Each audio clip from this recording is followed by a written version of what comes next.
आज हम लोग न्यू चैप्टर स्टार्ट करने जा रहे हैं, यूनिट डायमेंशन। ठीक है, तो मैं आपको एक्सप्लेन करूंगा।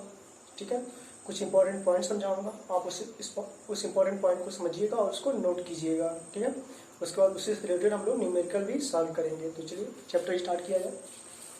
ठीक है, देखिए यूनिट डायमेंशन में सबसे जरूरी आपको ये पढ़ना है, सबसे पहले फिजिकल क्वांटिटी क्या होता है। ठीक है, तो फिजिकल क्वांटिटी कहने का सेंस ये है कि इसमें हम जो बात करेंगे उसमें मैंने सीरियसली यहाँ पे सिंपल फॉर्म में लिखा है, product of a number and a unit.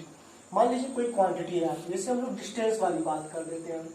ठीक है, तो अगर डिस्टेंस है तो डिस्टेंस को मान लीजिए मैंने लिखा 2 मीटर, तो डिस्टेंस जो हो गया हम लोग का फिजिकल क्वांटिटी हो गया, कंफर्म। और ये जो रिप्रेजेंटेड है एक नंबर से और एक यूनिट से, ये हम लोग का n है और ये हम लोग का u, कंफर्म। तो कोई भी फिजिकल क्वांटिटी होगा उसको हम लोग दो चीजों से रिप्रेजेंट करेंगे, एक नंबर और एक यूनिट उसके।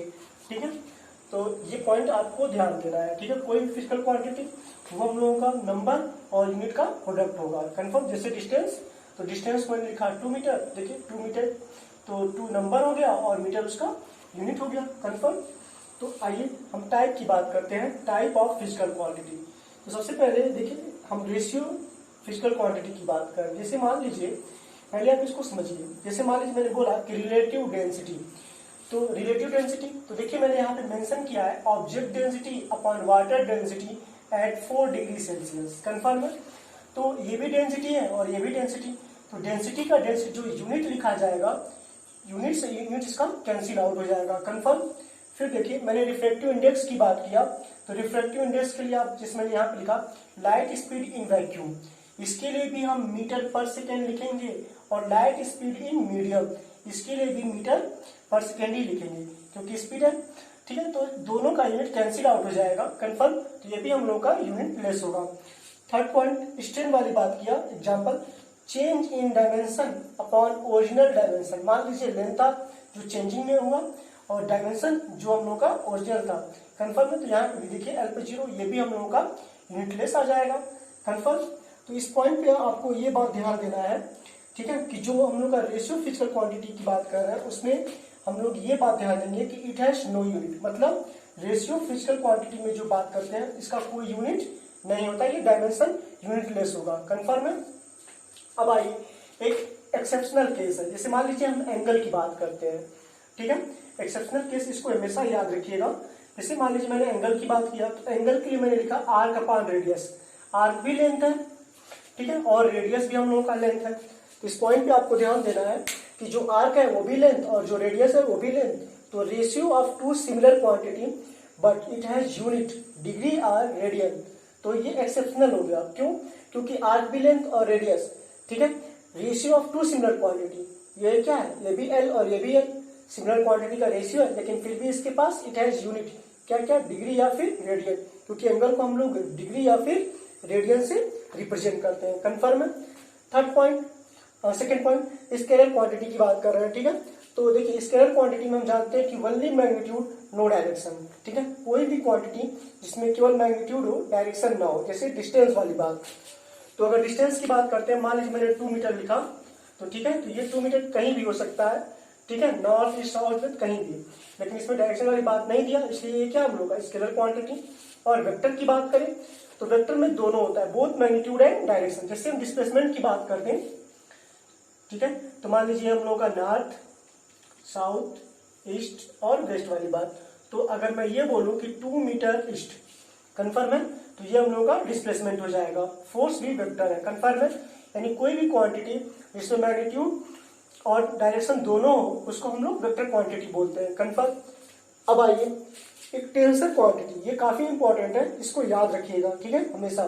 देखिए टेंसर क्वांटिटी को हम ना तो स्केलर बोल सकते हैं ना तो वेक्टर, कंफर्म है। क्यों? जैसे मान लीजिए मैंने मोमेंट ऑफ इनर्शिया का एग्जांपल लिया, मोमेंट ऑफ इनर्शिया आप जानते हैं it has different value in different direction. जो मोमेंट ऑफ इनर्शिया होता है डिफरेंट वैल्यू डिफरेंट डायरेक्शन, मतलब अलग अलग डायरेक्शन में अलग अलग इसका मैग्नीट्यूड आता है। इस पॉइंट पे मैं सिंपल फॉर्म में एक्सप्लेन किया, डिफरेंट एक्सिस पर डिफरेंट वैल्यू। आइए यहाँ पे अगर हम मान लीजिए कोई स्क्वायर लें, ठीक है, और इसके अबाउट मोमेंट ऑफ इनर्शिया चाहिए तो इसकी वैल्यू कुछ और आएगी, इसके अबाउट चाहिए तो इसकी वैल्यू कुछ और, इसके अबाउट चाहिए तो इसकी वैल्यू कुछ और। तो डिफरेंट पॉइंट पे डिफरेंट एक्सिस पे डिफरेंट वैल्यू आएगा, इसलिए टेंसर। कंफर्म है? आप हमेशा याद रखिएगा कोई भी क्वांटिटी जो ना तो स्केलर हो और ना तो वेक्टर, कंफर्म है, उसको हम लोग किससे रिप्रेजेंट करेंगे, मतलब इसको किस नाम से जाना जाएगा, टेंसर से। एग्जाम्पल आपका मोमेंट ऑफ इनर्शिया। कंफर्म है?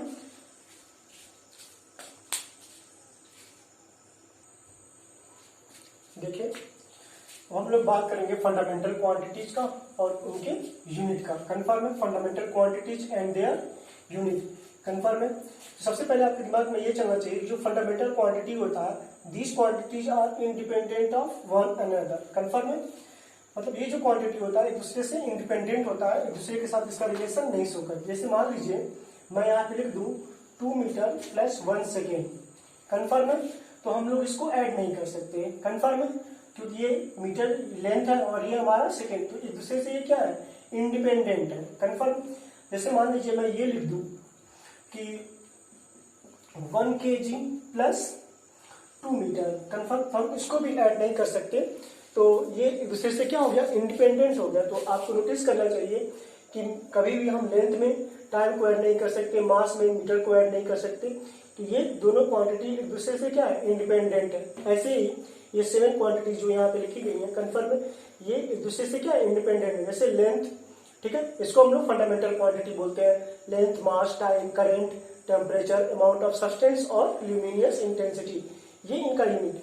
फंडामेंटल क्वांटिटी के यूनिट को ही हम लोग फंडामेंटल यूनिट भी बोलते हैं। कंफर्म है? तो आपके दिमाग में ये बात चलना चाहिए कि जो क्वांटिटी एक दूसरे से रिलेशन ना शो करे, मतलब ना तो ऐड हो सके और ना तो सब्ट्रैक्ट हो सके, ठीक है। हम 200 मीटर में से 2 kg सब्ट्रैक्ट नहीं कर सकते। कंफर्म है? ये भी गलत है, ये भी गलत है और ये भी गलत है, क्योंकि इनका एडिशन नहीं हो सकता, इनका एडिशन और इसमें से ये सब्ट्रैक्ट नहीं हो सकता। तो एक दूसरे से ये इंडिपेंडेंट है, इसलिए इनको बोला जाता है फंडामेंटल क्वांटिटी। और फंडामेंटल क्वांटिटी के यूनिट को ही हम लोग फंडामेंटल यूनिट भी बोलते हैं। कंफर्म?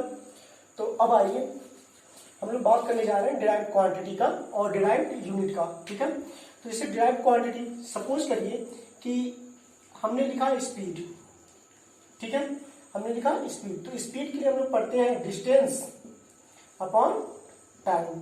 तो आप नोटिस करिए कि जो स्पीड है वो डिस्टेंस और टाइम से मिल करके बना, ठीक है। तो जो डिस्टेंस को हम लोग मीटर से लिखेंगे और टाइम को हम लोग सेकेंड से। तो ये जो यूनिट आया, ठीक है, हम लोग स्पीड के लिए पढ़ते हैं यहाँ मीटर पर सेकेंड। कंफर्म? तो स्पीड है वो डिस्टेंस और टाइम से मिल करके बना और मीटर और सेकेंड, इसका मीटर पर सेकेंड यूनिट हो गया। कंफर्म? तो डिराइव्ड क्वांटिटी कहने का मतलब यह है कि जो फंडामेंटल क्वांटिटी से मिल करके बने, उसी को हम डिराइव्ड क्वांटिटी बोलेंगे। और डिराइव्ड क्वांटिटी के यूनिट को ही हम लोग डिराइव्ड यूनिट वाली बात बोलेंगे। जैसे अगर हम फोर्स वाली बात करें, फोर्स के लिए लिखें तो m इंटू ए वाली बात की जाएगी। तो देखिए m के लिए kg और इसके लिए मीटर पर सेकेंड स्क्वायर वाली बात करते हैं। कंफर्म है? तो जो फोर्स है वो मास और एक्सेलरेशन से मिल करके बना, तो ये हम लोग का डिराइव्ड क्वांटिटी हो गया और इसका यूनिट, ठीक है, इसको हम लोग डिराइव्ड यूनिट वाली बात कर देंगे। कंफर्म? अब आइए, अब हम लोग पढ़ेंगे डायमेंशनल फॉर्मूला, ठीक है। डायमेंशनल फॉर्मूला काफी इंपॉर्टेंट होता है और इसी से आपके एग्जाम में मैक्सिमम क्वेश्चन भी पूछे जाते हैं। तो आप पहले इस बात को अच्छे से समझिए कि डायमेंशनल फॉर्मूला कहने का मीनिंग क्या है, ठीक है। तो चलिए हम इसको एक्सप्लेन करते हैं और आप समझिए। सपोज करिए कि यहाँ पे जो ये लेंथ लिखा गया, मास लिखा गया, टाइम लिखा गया, इसको अगर हम डायमेंशन वाली बात करें, अगर मैं इसको डायमेंशन के टर्म में लिखूं, ठीक है, तो लेंथ के लिए हम लोग लिखते हैं कैपिटल L। कंफर्म है? मास के लिए हम लोग कैपिटल M लिखते हैं, ठीक है। टाइम के लिए हम लोग कैपिटल T वाली बात कर देंगे। एम्पियर करंट के लिए ए वाली बात करते हैं। कंफर्म है? केल्विन के लिए के वाली बात कर देंगे। कंफर्म है? मोल, ठीक है, मोल को मोल ही रहने दीजिए, ठीक है। और कैंडेला के लिए हम लोग CD वाली बात कर देते हैं। कंफर्म है? तो ये जो टर्म लिखा गया वो फंडामेंटल क्वांटिटी के डायमेंशन वाली बात करते हैं, ठीक है। और इन्हीं का यूज, जैसे सपोज करिए कि मैंने स्पीड ही लिखा, स्पीड। तो स्पीड के लिए हमने लिखा डिस्टेंस अपॉन टाइम। तो डिस्टेंस के लिए हम मीटर लिखते हैं और टाइम के लिए हम लोग सेकेंड लिखते हैं। कंफर्म है। तो अगर इसका डायमेंशनल फॉर्मूला लिखना है तो मीटर को हम लोग किससे रिप्रेजेंट करते हैं, कैपिटल एल से, और टाइम को सेकेंड से। तो जब स्पीड वाली बात की जाएगी तो देखिए एल और टी पे -1। तो ये जो स्पीड का डायमेंशनल फार्मूला हो गया कंफर्म, वो हमारा हो गया एल टी पे पावर -1। कंफर्म, इसको हम लोग बोलेंगे डायमेंशनल फार्मूला, जो किसके हेल्प से बना, इनके डायमेंशन से जो इनका यूज किया गया था। जैसे मान लीजिए मैं फोर्स वाली बात कर दूं तो फोर्स के लिए हम लोग एम में पढ़ते हैं। कंफर्म है। तो एम तो हम लोगों का मास है, तो केजी वाली बात कर देंगे, और एक्सेलरेशन देखिए मीटर, और पर सेकेंड स्क्वायर वाली बात। तो आप नोटिस करिए डायमेंशन लिखना रहे तो केजी को हम लोग कैपिटल एम से, ठीक है, मीटर को हम लोग एल से, और टी स्क्वायर टाइम के लिए लिखा जाएगा। कंफर्म है। तो आप नोटिस करिए यहाँ पे हम लोग जब डायमेंशन लिखेंगे तो एम एल और टी पे पावर -2, और ये हमारा डायमेंशनल फॉर्मूला हो गया फोर्स का। कंफर्म है। तो डायमेंशनल फॉर्मूला लिखने के लिए सबसे पहले तो हम लोगों को यूनिट पता होना चाहिए। अगर आपको यूनिट पता है तो डायमेंशनल फॉर्मूला इजीली लिखा जा सकता है। जैसे मान लीजिए अगर हमको डेंसिटी लिखना हो, डेंसिटी के लिए डेंसिटी का डायमेंशनल फॉर्मूला लिखना हो तो डेंसिटी के हम लोग पढ़ते हैं मास अपॉन वॉल्यूम वाली बात की जाएगी। कंफर्म है। तो मास को तो केजी और वॉल्यूम के लिए मीटर क्यूब लिखा जाता है। ठीक है। तो केजी के लिए जब हम लोग लिखते हैं तो कैपिटल एम मास है और इसके लिए एल क्यूब। ठीक। तो जब इसका डायमेंशनल फॉर्मूला लिखा जाएगा तो ये हो जाएगा एम एल पे पावर -3, और ये हमारा डेंसिटी का डायमेंशनल फॉर्मूला हो गया। कंफर्म है।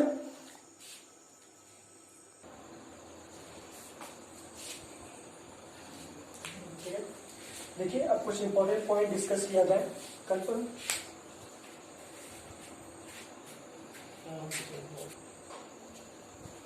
ठीक है। तो देखिए कुछ इंपॉर्टेंट पॉइंट यहाँ पे डिस्कस किया जाए हम लोग।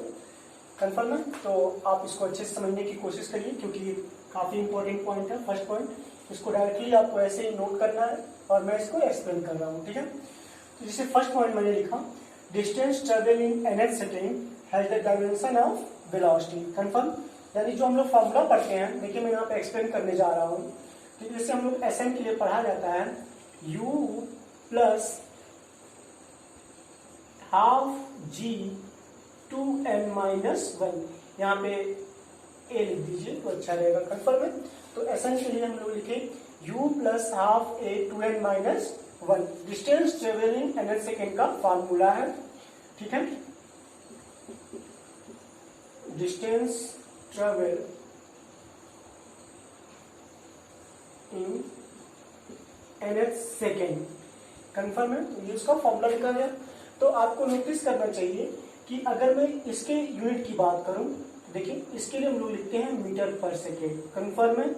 तो अगर इसकी बात की जाए, देखिए तो कांस्टेंट है, इसका यूनिट लिखा नहीं जाएगा। एक्सेलरेशन का यूनिट होता है मीटर पर सेकेंड स्क्वायर, और यहाँ पे देखिए ये हम लोग का टाइम है nth सेकेंड वाली बात। जैसे मान लीजिए कि यहाँ से यहाँ तक टोटल n लग रहा है, n टाइम, और यहाँ पे 1 सेकेंड पहले 1 सेकेंड वाली बात तो n-1। ठीक है। इसी के लिए हम लोग बोलते हैं nth सेकेंड, यानी लास्ट सेकेंड भी आप कह सकते हैं। तो टाइम में से ये 1 जो है वो सेकेंड ही है हमारा। कंफर्म। ये जो 1 है वो क्या है, 1 सेकेंड सेपरेट किया गया ना, तो ये जो 1 है वो 1 सेकेंड वाली बात की। तो n सेकेंड 2n सेकेंड में से 1 सेकेंड सेपरेट किया गया, तो ये फॉर्मूला आया। तो n क्या था, सेकेंड था। तो इसका मतलब जब इसका लिखा जाएगा तो वो क्या है, सेकेंड है। यहाँ पे सेकेंड वाली बात कर दे तो 1 सेकेंड से 1 सेकेंड कैंसिल हो जाएगा। तो आप नोटिस करिए ये मीटर पर सेकेंड, और प्लस जब सेकेंड से सेकेंड कैंसिल हुआ तो मीटर पर सेकेंड। कंफर्म। और जब मीटर पर सेकेंड में मीटर पर सेकेंड को ऐड करेंगे तो वो हम लोग का मीटर पर सेकेंड ही आएगा। तो एसएन यानी डिस्टेंस ट्रेवलिंग nth सेकेंड का जो यूनिट आया वो मीटर पर सेकेंड। तो जो इसका डायमेंशन होगा वो हम लोग का LT पे पावर -1 ही होगा। आप इस चीज को याद रखेंगे। कंफर्म है। डिस्टेंस ट्रेवलिंग nth सेकेंड का जो डायमेंशन होता है, distance travelling nth second has dimension of velocity. तो देखिए मीटर पर सेकेंड डायमेंशन ऑफ वेलोसिटी ही होगा। और अब नॉर्मल सी बात ऐसी समझिए, जैसे मान लीजिए हम इक्वेशन लिखते हैं v equal u plus at, confirm है। तो देखिए मैंने आपको पीछे ही बताया कि हम किसी भी चीज को तभी ऐड कर सकते हैं जब दोनों का यूनिट सेम हो। जैसे 1 मीटर में हम 1 मीटर को ही ऐड कर सकते हैं, कन्फर्म है। तो अगर ये वेलोसिटी है, देखिए मीटर पर सेकेंड, एक्सेलरेशन है तो मीटर पर सेकेंड स्क्वायर, और ये टाइम है तो देखिए सेकेंड, तो 1 सेकेंड से सेकेंड कैंसिल, इसका मतलब ये भी हम लोग का मीटर पर सेकेंड, तो मीटर पर सेकेंड में मीटर पर सेकेंड ऐड हुआ तो ये हम लोग का मीटर पर सेकेंड ही आया। तो v का जो यूनिट आएगा वो क्या आएगा, मीटर पर सेकेंड ही। तो आपके दिमाग में एक बात चलना चाहिए, सेम यूनिट को ही हम लोग ऐड कर सकते हैं, कन्फर्म है। तो इसलिए जो डिस्टेंस ट्रेवलिंग ns सेकेंड रखा जाता है u plus half a two n minus 1 sn, ठीक है, sn ये भी वेलोसिटी है, और इसका मतलब इसको वेलोसिटी होना पड़ेगा, नहीं तो ये गलत हो जाएगा। इसलिए डिस्टेंस नहीं होता है, बल्कि डिस्टेंस ट्रेवलिंग ns सेकेंड का जो फॉर्मूला होता है उसका जो डायमेंशन आएगा वो LT पे पावर माइनस 1 ही आएगा। आप इस चीज को याद रखेंगे, distance travelling ns second, distance ns second है डायमेंशन ऑफ वेलोसिटी, आप इस चीज को याद रखेंगे और ये इसका डेरिवेशन है, कन्फर्म है। आप इसको अच्छे से समझिएगा। अब आइए नेक्स्ट पॉइंट, देखिए इनर्शिया है द डायमेंशन ऑफ मास। देखिए इनर्शिया वाली बात करते हैं जब हम लोग, तो इनर्शिया के लिए हम लोग बोलते हैं जैसे इनर्शिया ऑफ रेस्ट वाली बात। इनर्शिया ऑफ रेस्ट किस लिए, मान लीजिए अगर ये कोई बॉडी है तो इसका कुछ मास होगा, और ये कोई बॉडी है इसका भी कुछ मास होगा, और ये कोई इससे बड़ी बॉडी है तो इसका भी कुछ मास है। तो इसको उठाने में कम फोर्स, इसको उठाने में ज्यादा, और इसको उठाने में और भी ज्यादा। तो जो फोर्स लग रहा है वो किसकी वजह से लग रहा है, इसके वेट की वजह से, मास की वजह से, कन्फर्म है, मास वाली बात। तो जो इनर्शिया होता है, इनर्शिया ऑफ रेस्ट, वो किसकी वजह से, मास की वजह से। तो इनर्शिया है द डायमेंशन ऑफ मास, इसलिए जो इनर्शिया का डायमेंशन लिखा जाता है वो मास का ही डायमेंशन लिखा जाता है, इसको याद रखिएगा, कन्फर्म है। अब next point, light year, radius of direction, wavelength, all have the dimension of length. देखिए लाइट ईयर की बात करें, रेडियस ऑफ डायरेक्शन की बात करें, वेवलेंथ, ठीक है, इन सबका डायमेंशन जो होता है लेंथ ही होता है। डिस्टेंस हो, डिस्प्लेसमेंट हो, सबका डायमेंशन क्या हो जाएगा, लेंथ का ही डायमेंशन लिखा जाता है। 4 पॉइंट और भी direct use, centripetal acceleration, intensity of gravitational field, ठीक है, retardation, all at the dimension of acceleration. देखिए सेंट्रीपिटल एक्सेलरेशन हो या इंटेंसिटी ऑफ ग्रेविटेशनल फील्ड हो, इसको याद रखिए क्योंकि अक्सर पेपर में पूछा जाता है। रिटार्डेशन तो आप समझ रहे हैं, all have dimension of acceleration, इन सबका जो एक्सेलरेशन डायमेंशन होगा वो एक्सेलरेशन का ही होगा LT की पावर माइनस 2, कन्फर्म है। देखिए 5th point, linear momentum and impulse have the same dimension. आप इसको भी याद रखेंगे क्योंकि ये दोनों अक्सर पेपर में पूछे जाते हैं, ठीक है। लीनियर मोमेंटम और impulse have same dimension MLT की पावर माइनस 1, ठीक है। 6 पॉइंट और भी इंपॉर्टेंट है, थ्रस्ट की बात करें, टेंशन की बात करें, नॉर्मल रिएक्शन की बात करें, या फिर रिस्टोरिंग फोर्स, विस्कस फोर्स या वेट, ठीक है, सबका डायमेंशन MLT की पावर माइनस 2 ही होगा, कन्फर्म है। फोर्स का डायमेंशन लिखा जाता है। नेक्स्ट पॉइंट, स्ट्रेन हो, रिफ्रैक्टिव इंडेक्स हो, रिलेटिव डेंसिटी हो, एंगल हो, सॉलिड एंगल हो, ट्रिग्नोमेट्रिक रेशियो हो, साइन थीटा कॉस या जो भी हो, sine theta cos theta, sine theta हो, कॉस थीटा हो, जो भी हो, ऑल आर डायमेंशनलेस, मतलब इनका कोई यूनिट नहीं होता, यूनिट नहीं होगा तो डायमेंशन वाली बात भी नहीं करेंगे। लेकिन वही मैंने पीछे एक्सेप्शन में बताया था कि एंगल का यूनिट होता है रेडियन, कन्फर्म है। अब देखिए 8 point, couple, moment of force, torque, electron volt, kilowatt hour, all have dimension of energy. आप इसको याद रखिए, पेपर में पूछा हुआ क्वेश्चन है। कपल, ठीक है, moment of force, torque, electron volt, kilowatt hour, all have dimension of energy, ठीक है। चाहे कपल हो, मोमेंट ऑफ फोर्स हो, टॉर्क हो, इलेक्ट्रॉन वोल्ट हो या किलोवाट आवर, इन सबका जो डायमेंशन होगा वो एनर्जी का ही डायमेंशन होगा, कन्फर्म है, ठीक है। अब नेक्स्ट पॉइंट देखिए इंपॉर्टेंट है, एनर्जी डेंसिटी, स्ट्रेस हो, modulus of elasticity, all have dimension of pressure, ठीक है। देखिए प्रेशर का डायमेंशन याद रहता है, लेकिन एनर्जी डेंसिटी, स्ट्रेस और मॉडुलस ऑफ इलास्टिसिटी अगर आपको याद है, इसको याद रखेंगे तो एग्जाम में टाइम बचेगा, ठीक है। Energy density, stress, modulus of elasticity, all of dimension of pressure, confirm है, इसको याद रखिए, एग्जाम में टाइम बचेगा आपका, ठीक है। Next point, angular momentum, Planck constant, angular impulse are at same dimension, ml square t power -1.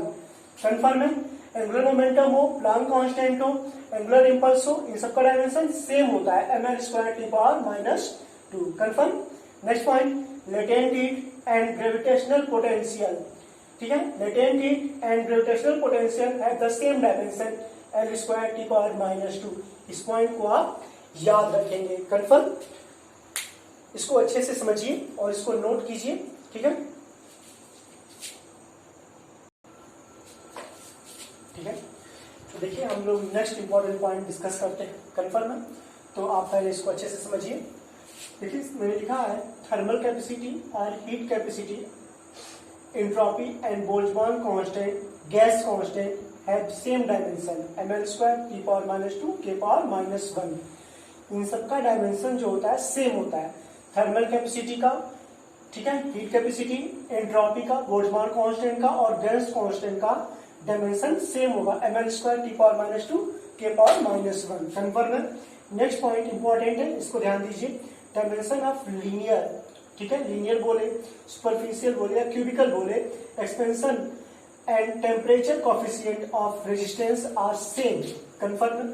मतलब इन सबका डायमेंशन लीनियर हो, सुपरफिशियल हो, क्यूबिकल एक्सपेंशन का हो या फिर टेम्परेचर कोफिशिएंट का हो, टेम्परेचर कोफिशिएंट ऑफ रेजिस्टेंस का हो, उसका डायमेंशन सेम होगा. कंफर्म है? नेक्स्ट पॉइंट, रेडबर्ग कांस्टेंट की बात करें या वेब नंबर का, डायमेंशन सेम होगा. इसको याद रखिएगा, पेपर में पूछा गया है. रेडबर्ग कांस्टेंट का बोले या फिर वेब नंबर का बोले, डायमेंशन सेम होगा, एल पे -1 वाली बात. कंफर्म है? Next point, electric potential, potential difference and electromotive force have same dimension, ml square T power -3 ए पे पावर -1 वाली बात की जा रही है. ठीक है, तो आप नोटिस करिए, इलेक्ट्रिक पोटेंशियल का, पोटेंशियल डिफरेंस का एंड इलेक्ट्रोमोटिव फोर्स का डायमेंशन सेम होगा, ml स्क्वायर टी पावर -3 ए पावर -1 वाली बात. ठीक है. अब नेक्स्ट पॉइंट देखिए, ये काफी इंपॉर्टेंट है, इसको याद रखिएगा और इसका पेपर में कई बार क्वेश्चन भी आया है और इसका डायरेक्ट यूज भी है. ठीक है, मान लीजिए R रेजिस्टेंस हो, V पोटेंशियल डिफरेंस हो और I करंट, तब VI V square upon R I square R. ठीक है, डायमेंशन ऑफ पावर. कंफर्म है? ये देखिए क्लास 10 में ये पढ़ाया जाता था, उसी का यहाँ पे डायरेक्ट मैंने यूज किया. VI हो, V स्क्वायर अपन R हो, I स्क्वायर R हो, इन सबका डायमेंशन जो लिखा जाएगा पावर का लिखा जाएगा. ठीक है, ये पेपर में पूछा गया है. ठीक है, नेक्स्ट पॉइंट, VIT हो, I करंट है और T टाइम है और V पोटेंशियल डिफरेंस, या फिर V स्क्वायर T अपन R हो या फिर I स्क्वायर RT हो. कंफर्म है? The dimension of energy. देखिए हम लोग हीट एनर्जी के इसमें पढ़ते ही थे, I स्क्वायर RT. कंफर्म है? जिसका यहाँ पे जो एनर्जी जो डायमेंशन लिखा जाएगा, चाहे VIT का हो, V स्क्वायर T अपन R का हो या फिर I स्क्वायर RT का, जो डायमेंशन होगा वो एनर्जी का डायमेंशन हो जाएगा.